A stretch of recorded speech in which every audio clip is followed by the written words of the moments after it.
Hello everyone, welcome to trading with Pranav. और आज का जो ये वीडियो है वो कोई एक पर्टिकुलर स्टॉक को लेके नहीं है, बट एज आ एक इंडेक्स को लेके होल है। क्योंकि रिसेंटली हम लोगों ने देखा, ट्विटर पे बहुत ट्रेंडिंग कर रहा है कि बहुत ढेर सारे ऐसे जो है कुछ ऐसे नेगेटिव इम्पैक्ट्स हैं जो हम लोग को डिस्टर्ब कर रहे हैं कि क्या होगा, मार्केट गिरेगा, लोअर सर्किट लगेगा, अपर सर्किट लगेगा। तो सोचा एक वीडियो बनाऊं, जितना मेरी अंडरस्टैंडिंग है, जितना मैंने पढ़ा इसके बारे में, या फिर जिसको जितना मैंने जो लोगों को फॉलो किया उसकी तरह मुझे पता चला, तो मैं सबको एक कंसाइज एक समरी आपको देने का ट्राई कर रहा हूँ। ठीक है, एक लोगों की क्या थिंकिंग चल रही है उसको ट्राई करूंगा मैं कवर करने का, प्लस मेरा क्या ओपिनियन है ट्राई करने का। तो उससे आप अपना एक ओपिनियन फॉर्म कर सकते हो और जैसा आपको लगे वैसे एक डिसीजन ले सकते हो। तो मैं यहाँ पे ये वीडियो इसलिए भी बहुत इंपॉर्टेंट होगा क्योंकि इसके थ्रू एक हम लोग अपने एक सिस्टमैटिक अप्रोच भी बनाना चाहेंगे, ताकि ये फ्यूचर में भी ऐसे कुछ आए या कभी कोई कुछ भी हो तो हम लोग का जो लॉन्ग टर्म एक विजन है वो एकदम पर्टिकुलर है। तो मैं ज्यादा टाइम वेस्ट नहीं करूंगा, वरना आप लोग बोर हो जाओगे या वीडियो स्किप कर दोगे। तो आइए मुद्दे की बात करते हैं। तो मुद्दे की बात बस इतनी है कि एक केस हुआ है अभी, हम लोग अभी जल्दी चार्ट्स पे देंगे, उसके लिए छोटा शॉर्ट सा इंट्रो दूंगा। तो एक हिंडनबर्ग एक है, उन्होंने कुछ केस दोबारा कर दिया, जो अडानी वाला स्कैंडल हुआ था उसके बाद दोबारा उन्होंने एक एलिगेशन लगाया। और इस बार उन्होंने पूरे के पूरे सीधे सेबी पे लगा दिए हैं। ठीक है, अडानी स्टॉक्स ये सब तो ठीक था, लोग गैस किए जा रहे थे कि क्या होगा क्या होगा। एक ट्रेलर लॉन्च किया था उन्होंने कुछ देर पहले कि समथिंग बिग कमिंग सून करके, आप ट्विटर पे जाके देख सकते हो उनको। उसके बाद उन्होंने बोला है कि एक कोई रिपोर्ट है जिसमें जो अडानी को प्रमोट कर रहा था, अडानी का जो इन्होंने सो कॉल्ड एक रिसर्च टीम उन्होंने दी, उसको फंड करने में जो एक स्टेक है वो हमारे जो सेबी के हैं उनका भी है। तो अब कितना सच है कितना ये मेरे को नहीं पता ना, तो मैं इस पे कमेंट करना चाहूंगा। वो आपकी ओपिनियन है, आप लोग रिसर्च करो, आप पढ़ो जैसा आपको सही लगे। बट मैं ये कहूंगा कि इसको एक एज अ बस सब्जेक्ट ट्रीट करके हम लोग ओवरऑल एक पिक्चर कैसे फॉर्म कर सकते हैं। तो अब ज्यादा से ज्यादा मैक्स देखो, दो ऑप्शन होने वाले हैं, दो केस होंगे। क्या होगा, ये जो न्यूज है उसका मार्केट को लगेगा कि बहुत नेगेटिव न्यूज है, और आपका जो इंडेक्स है एज अ स्टॉक मार्केट है, एक अच्छा खासा करेक्शन देगा। तो एक ये केस होगा। दूसरा केस होगा कि मार्केट को उतना कुछ फर्क नहीं पड़ेगा, छोटा सा करेक्शन आएगा, हल्का फुल्का फ्लैट या तो रहेगा, या फिर हो सकता है कि पॉजिटिव क्लोज भी आ जाए। तो बस दो ही केस है। सबसे पहले हम लोग अपना फिल्टर करते हैं कि दो ही केस है अपने पास, या तो बहुत एक अच्छा खासा करेक्शन आए, और एक केस या तो फ्लैट हो और ज्यादा उतना फर्क ना पड़े। अब दोनों ही हम लोग के लिए एक बेटर है, प्लस करेक्शन आए तो वो और ज्यादा बेटर है। मैं ये कहूंगा करेक्शन आए तो और ज्यादा बेटर है। क्यों बेटर है? क्योंकि स्टॉक मार्केट में दो चीजें होती हैं, एक या तो प्राइस करेक्शन होगा या तो टाइम करेक्शन होगा। ठीक है, अब मैं आपको समझाता हूँ इसको चार्ट के लिए। तो अब वीडियो को स्किप मत करना, हम लोग जल्दी से चार्ट पे जाते हैं और पूरी बात समझते हैं कि मैं कहना क्या चाह रहा हूँ। तो अब हम लोग यहाँ पे मैं चार्ट खोल लेता हूँ। ठीक है, अब आपने देखो, मैं आपको बहुत एक ट्राई करूंगा कि एक बहुत ही सिस्टमेटिक अप्रोच से चीज़ों को ले सकूं। मैं अपना बेस्ट ट्राई करूंगा जितना मैं कर सकता हूं, और फिर आप देख लेना आपको कैसे करना है। आप अपना एक ओपिनियन, मैं अपना ओपिनियन शेयर करूंगा, उसके बाद अपना ओपिनियन फॉर्म कर सकते हो। तो देखो मैं क्या किया हूँ, मैं कुछ नहीं किया हूँ। मैं एक निफ्टी स्मॉल कैप 100 इंडेक्स है मेरा, मैंने इसका चार्ट खोल लिया। ठीक है, यहाँ पे आपको स्मॉल कैप इंडेक्स का चार्ट दिख रहा है। तो यहाँ पे जो ये दो मैंने एक लाइन इंडिकेटर ऐड किया हुआ है, इसको हम लोग कहते हैं 200 डे मूविंग एवरेज। ठीक है, मैं जनरली जो भी यूज करता हूँ इसमें आप देख सकते हो 200 है, 200 डे मूविंग एवरेज है। तो अब देखो हो क्या रहा है। अब हम लोग यहाँ पे बात करते हैं। ठीक है, कुछ टाइम से यहाँ पे देखते हैं क्या पिक्चर चल रही है यहाँ पे। तो यहाँ पे अगर आप पिक्चर देखोगे तो पिक्चर ये बहुत सिंपल सी है कि जो कुछ टाइम से आप देखो तो जो स्मॉल कैप इंडेक्स है वो इसी रेंज में ट्रेड कर रहा है। ठीक है, आप देखो यहाँ पे अराउंड 14 जून को इस प्राइस पे था, और अभी यहाँ पे दोबारा ये अराउंड जो अगस्त है उस पे सेम प्राइस पे चला। मतलब कि आप कह सकते हो जून जुलाई अगस्त 2-3 महीने से सेम एक रेंज बना दिया, उस पे ये ट्रेड कर रहा है। लेकिन क्या ये ट्रेड करना सही है? बिल्कुल सही है, क्योंकि अगर आप देखो यहाँ से, अगर देखो अराउंड ये वाली डेट है 3 अप्रैल 2023, मैं मार्क कर देता हूँ आपको। तो यहाँ से जो अप्रैल 2023 में जब ये रैली चलना स्टार्ट की, तो स्टॉक जो स्मॉल कैप इंडेक्स की जो रैली थी, अराउंड आपको 100% से भी ज्यादा ये रैली ने चला है, विदाउट एनी ज्यादा करेक्शन के। थोड़े बहुत करेक्शन आप देख सकते हो यहाँ पे आए हैं, बट उसके अलावा जो है आपका पूरा एक अच्छी खासी रैली आ रही है। ठीक है, अब मैं ये अपना एक पर्सनल मैं आपको ओपिनियन बताता हूँ मैं क्या करता हूँ। मैं जनरली क्या करता हूँ, अगर मान लो आप अभी आप जो भी इन्वेस्टेड हो मार्केट में, आपको पहली बात तो सबसे पहले ये समझ में आना चाहिए कि अगर आप कोई भी स्टॉक में इन्वेस्टेड हो तो आप ऑब्वियसली एक अच्छे क्वालिटी स्टॉक्स में इन्वेस्टेड रहते हो। ठीक है, आप रिसर्च करते हो, उसके बाद इन्वेस्ट होते हो क्वालिटी स्टॉक में, एक अच्छे प्राइस पे एंटर करते हो, हमारे प्राइस एक्शन के एक अपना सिस्टम रखते हो, एक सिस्टमेटिक अप्रोच से काम करते हो। और अगर सिस्टमेटिक अप्रोच से काम नहीं करते हो तो सिस्टमेटिक अप्रोच से काम करना स्टार्ट कर दो, वो भी बहुत एक जरूरी है। तो इन केस आप सिस्टमैटिक अप्रोच से काम करते हो, आप एक नॉर्मल एक प्राइस लेवल पे एंटर करते हो, फिर एक अपना टारगेट डिसाइड कर लेते हो, उस टारगेट पे आप निकल जाते हो। अब दिक्कत ये हुई थी कि अब इन्वेस्टर्स को जब ये स्मॉल कैप इंडेक्स बढ़ा, जो इन्वेस्टर्स नॉर्मल एसआईपी करते हैं उनका एसआईपी चल रहा है, कोई दिक्कत नहीं, एसआईपी ठीक है। मैं यहाँ पे आज थोड़ा म्यूचुअल फंड के हिसाब से बोलूंगा। तो एसआईपी चल रहा था, प्लस कुछ कुछ करे जो इन्वेस्टर्स जो लमसम में विश्वास करते हैं, उनको यहाँ पे आप देखो एक ऑप्शन, एक एंट्री का ऑप्शन ही नहीं मिल रहा है। ठीक है, अब एंट्री का ऑप्शन मेरे हिसाब से कब आता है, सबके अपने एक सेटअप होते हैं। मैं अब आज इस वीडियो में अपने सेटअप के बारे में बात करूंगा, और आपको अच्छा लगे तो आप उसको उस सेटअप को फॉलो कर सकते हो, वरना एक अपना सेटअप बना सकते हो। तो मैं जनरली प्रेफर क्या करता हूँ, मेरी म्यूचुअल फंड में मैं एसआईपी रिसेंटली मैंने स्टार्ट किया एसआईपी। जनरली मैं सिर्फ डायरेक्ट स्टॉक्स में करता था, बट अब मैंने, और म्यूचुअल फंड में लमसम करता था, बट अब मैंने एसआईपी स्टार्ट किया, ठीक है, कुछ टाइम से। अब लेकिन बहुत छोटे अमाउंट से अभी एसआईपी स्टार्ट किया, लेकिन मैं एक टाइम वेट कर रहा हूँ, जैसे ही थोड़ा एक लेवल के नीचे आएगा मैं एसआईपी के अमाउंट भी बढ़ाऊंगा, प्लस एक लमसम इन्वेस्ट करूंगा। अब दिक्कत यह है कि अब देखो मैं अपना एक सेटअप बनाया हूँ कि जब भी मेरा वैल्यू जो जो भी मैं जिसमें म्यूचुअल फंड में, अगर म्यूचुअल फंड की मैं बात करूँ, तो म्यूचुअल फंड में जब वो 200 डे मूविंग एवरेज के नीचे अगर इंडेक्स जाएगा तो उस इंडेक्स के एक्टिव फंड्स में मैं डाल दूंगा, या तो इंडेक्स फंड में डाल दूंगा। तो अब इसमें दिक्कत क्या हो रहा है, अब मैं इस चाहे मार्केट में कुछ भी हो, चाहे जितना भी नेगेटिव इम्पैक्ट आए, अब देखो हमारा पहली बात, स्मॉल कैप इंडेक्स इतने हाई लेवल पे जो लोग एंटर कर रहे हैं एसआईपी अलग होगी, बट इतना हाई लेवल लमसम तो मैं बिल्कुल एडवाइस नहीं करूंगा।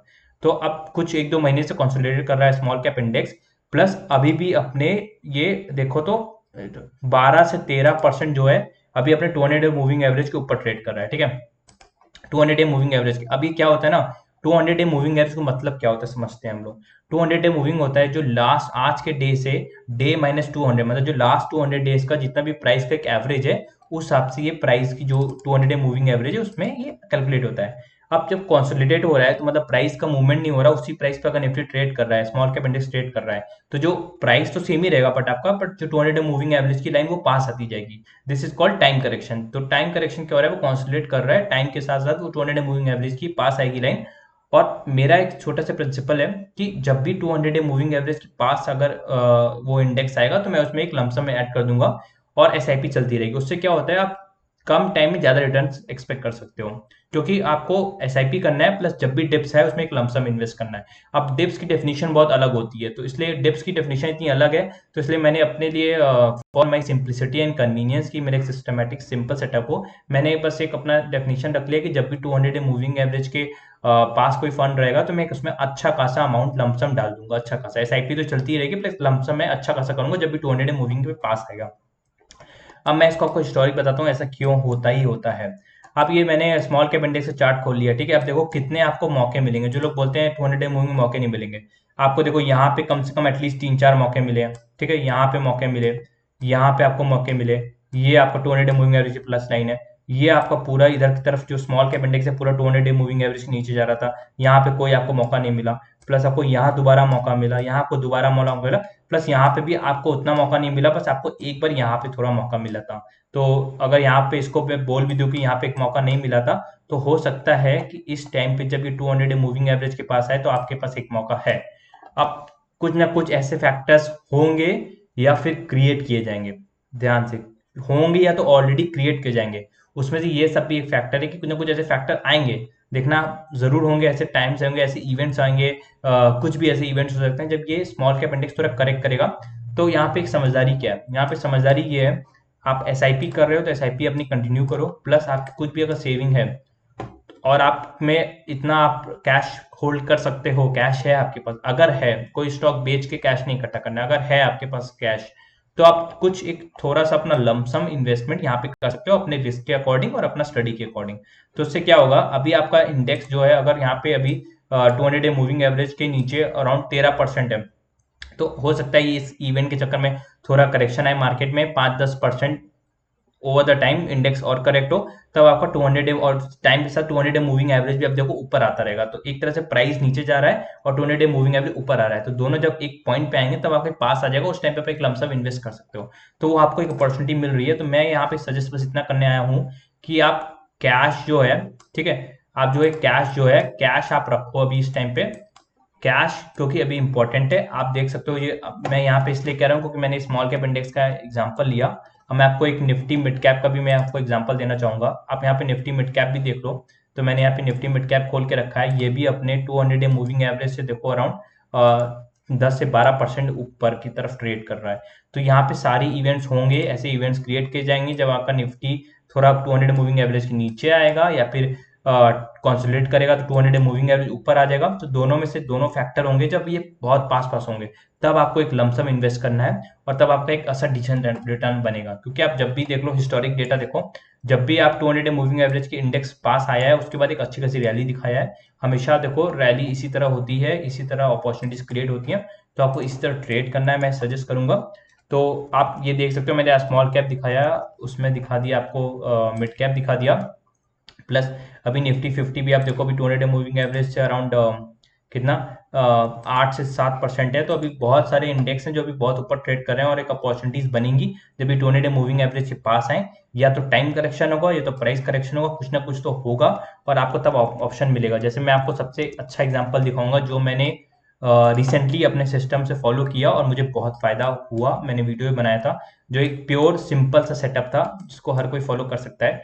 ये मैंने निफ्टी आईटी खोला है, ठीक है। निफ्टी आईटी में क्या हुआ था, यहाँ पे आप देखो निफ्टी आईटी जब भी है एक सिस्टम सेम फॉलो करेंगे। निफ्टी आईटी का म्यूचुअल फंड ले लो, स्टॉक नहीं जानते हो तो म्यूचुअल फंड देख सकते हो, कोई भी आईटी म्यूचुअल फंड देख लो उसमें। तो उसमें देखो जब भी आप देखो कि 200 मूविंग एवरेज के पास है, आपको एक यहाँ अपॉर्चुनिटी मिली थी, प्लस आपको यहाँ पे इतनी अपॉर्चुनिटी मिली थी क्योंकि 200 मूविंग एवरेज के ट्रेड कर रहे थे, यहाँ पे अपॉर्चुनिटी मिली थी। प्लस आप यहाँ पे भी अगर ये सब अपॉर्चुनिटी छोड़ दो, सबसे रिसेंट अपॉर्चुनिटी की मैं बात करूँ आपको, ये रिसेंट अपॉर्चुनिटी जून 2024 में मिली थी। उसके बाद जैसे ही नीचे आया उसके बाद आपको जो अपॉर्चुनिटी मिली है यहाँ से ट्रेड अराउंड 25 से 26 सिर्फ इंडेक्स मूवमेंट मिल रहा है। 25 से 26 आपको इंडेक्स मूवमेंट मिला। उसके बाद इंडेक्स मूवमेंट यहाँ पे आया, अपने रिसेंट हाई तक आया। आप यहाँ पे क्या म्यूचुअल फंड पहली बार शॉर्ट टर्म नहीं होता, क्या आपको यहाँ पे आपको एंट्री तो लेनी थी, क्या आपको यहाँ पे बेचना था? नहीं, बिल्कुल नहीं बेचना था, आपको होल्ड करना है। अब क्या आपके ऑप्शन आएगा, अब ये मानो दोबारा करेक्शन आता है, प्राइस करेक्शन भी हो सकता है, टाइम करेक्शन भी होगा, 200 मूविंग एवरेज नीचे आएगा, फिर आपको यहाँ पे लमसम इन्वेस्ट करना है। सेक्टर थीम में एसआईपी मैं नहीं करता हूँ, पर्सनली प्रेफर नहीं करता। तो जो सेक्टोरिकल म्यूचुअल फंड स्कीम होती है उसमें मैं एसआईपी तो नहीं करता, जैसे इसलिए आईटी फंड म्यूचुअल फंड में मैंने इन्वेस्ट किया है, बट सिर्फ लमसम, एसआईपी मैंने नहीं किया आईटी फंड में, ठीक है।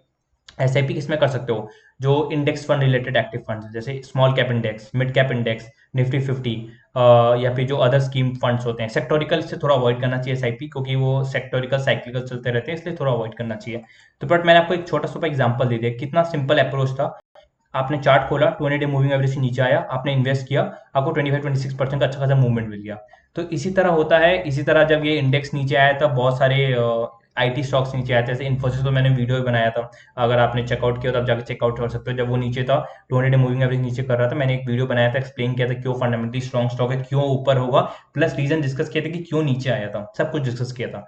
तो उस समय डिस्कस किया था। और अब देखो इन्फोसिस में हम लोगों ने एग्जिट भी कर लिया अपने टारगेट पे, टारगेट आए भी और उसके बाद नीचे दोबारा आ गया, फिर से अपॉर्चुनिटी बनेगी, फिर से एंट्री ले लेंगे। बट एंट्री सही टाइम पे ली, एग्जिट सही टाइम पे लिया। तो ये है, इसलिए मैंने बोला। तो अभी के लिए हम लोग क्या कर सकते हैं, कोई भी न्यूज़ आए, दोनों चीज़ अच्छी है, मार्केट में करेक्शन आए, बहुत हम लोग के ऐसे ऑप्शंस हैं हम लोग के लिए, जो अब जितने भी लेवल्स के ऊपर बहुत ट्रेड कर रहा है, तो थोड़ा टाइम करेक्शन, थोड़ा प्राइस करेक्शन बेटर है। हो सकता है कुछ महीनों बाद हम लोग की एंट्री होती है, पर इन सब इवेंट के चक्कर में वो एंट्री और जल्दी हो सकती है। तो इट्स ऑलवेज बेटर। तो ये बहुत एक तरह से पॉजिटिव न्यूज़ लेके देखोगे तो अच्छी बात है। मार्केट में इन्वेस्टेड रहना है, एग्जिट नहीं करना है। कैश है तो और एक्स्ट्रा डाल दो, कैश नहीं है तो कोई बात नहीं, बैठे रहो। बट कैश है तो इंतजार करो, हमेशा कैश कैश इन सब अपॉर्चुनिटीज के रखो, एसआईपी कंटिन्यू रखो, लमसम ऐड करो, इसी तरह करते रहो। तो ये था आज का वीडियो, छोटा सा चीज़ों को सिंप्लीफाई करने के लिए और एक सिस्टमेटिक अप्रोच बनाने के लिए, परेशान ना हो, क्योंकि हम लोग ऑलरेडी जो अपनी फर्स्ट सोर्स ऑफ इनकम रहती है उसमें बहुत स्ट्रेस्ड और परेशान रहते हैं। तो सेकंड सोर्स में इतना दिमाग नहीं लगाना है, सिस्टमेटिक अप्रोच से अच्छे रिटर्न्स कमाने का ट्राई करना है। तो वीडियो अच्छा लगा तो वीडियो को लाइक करो और चैनल को सब्सक्राइब करो। Thank you so much watching.